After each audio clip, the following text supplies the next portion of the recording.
Assalamualaikum warahmatullahi wabarakatuh. Halo semuanya, perkenalkan nama saya Sri Ampeli dari kelas PSIKC tingkat 2 semester 4 dengan NIM 4201012A083 dari Prodi S1 Keperawatan. Di sini saya akan menjelaskan terkait dengan penyakit hipotiroid untuk memenuhi tugas proyek mata kuliah keperawatan medikal bedah 2 yang diampu oleh dosen kita yaitu Miss Helty Seventina.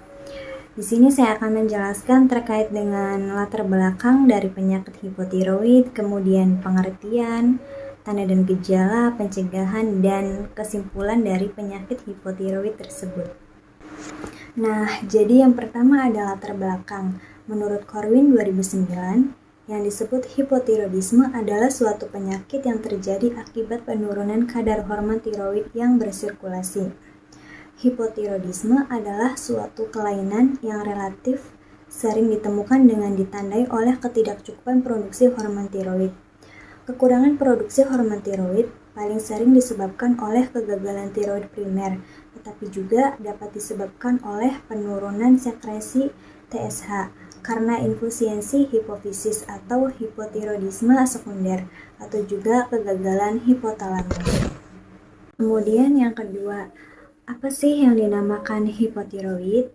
Hipotiroid adalah suatu kondisi yang dikarakteristikan oleh produksi hormon tiroid yang rendah. Ada banyak kekacauan-kekacauan yang berakibat pada hipotiroid. Kekacauan-kekacauan ini mungkin langsung atau tidak langsung melibatkan kelenjar tiroid. Karena hormon tiroid mempengaruhi pertumbuhan, perkembangan, dan banyak proses-proses sel. Hormon tiroid yang tidak memadai mempunyai konsekuensi-konsekuensi yang meluas oleh tubuh. Yang tadi saya sebutkan ada latar belakang, kemudian pengertian, kemudian ada tanda dan gejala dari hipotiroid. Pasien-pasien dengan hipotiroid ringan mungkin tidak mempunyai tanda-tanda atau gejala-gejala. Gejala-gejala umumnya lebih nyata ketika kondisi memburuk dan mayoritas dari keluhan-keluhan ini berhubungan dengan suatu perlambatan metabolisme tubuh. Gejala-gejala umum sebagai berikut. Gejala-gejala dari hipotiroid itu seperti kelelahan, depresi, kenaikan berat badan, ngantuk yang berlebihan, rambut yang kering dan kasar, sembelit, kemudian kulit kering, kejang-kejang otot, dan tingkat-tingkat kolesterol yang meningkat, lalu sakit dan nyeri yang samar-samar, kemudian kaki yang menjadi bengkak. Lalu ada pencegahan. Beberapa pencegahan dapat dilakukan untuk mencegah penyakit tiroid antara lain. Yang pertama, memastikan kebutuhan yodium tubuh kecukupi dengan tepat mulai dini. Kemudian yang kedua, periksa fungsi tiroid sejak dini.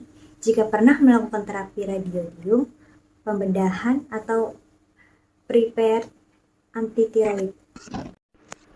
Nah, jadi yang terakhir ada kesimpulan dari penyakit hipotiroid tersebut yaitu sistem hormonal yang berkaitan dengan pengaturan sebagai fungsi metabolisme tubuh seperti pengaturan kecepatan reaksi kimia di dalam sel atau pengangkutan bahan-bahan melewati membran sel atau aspek lain dari metabolisme merupakan keadaan yang ditandai dengan terjadinya hipofungsi tiroid yang berjalan lambat yang diikuti oleh gejala-gejala kegagalan tiroid. Keadaan ini terjadi akibat kadar hormon tiroid berada di bawah nilai optimal. Nah, saya sudah menjelaskan terkait dengan penyakit hipotiroid mulai dari latar belakang, pengertian, tanda dan gejala, pencegahan, dan kesimpulan. Apabila ada kekurangan atau kesalahan kata, mohon maaf. Wassalamualaikum warahmatullahi wabarakatuh.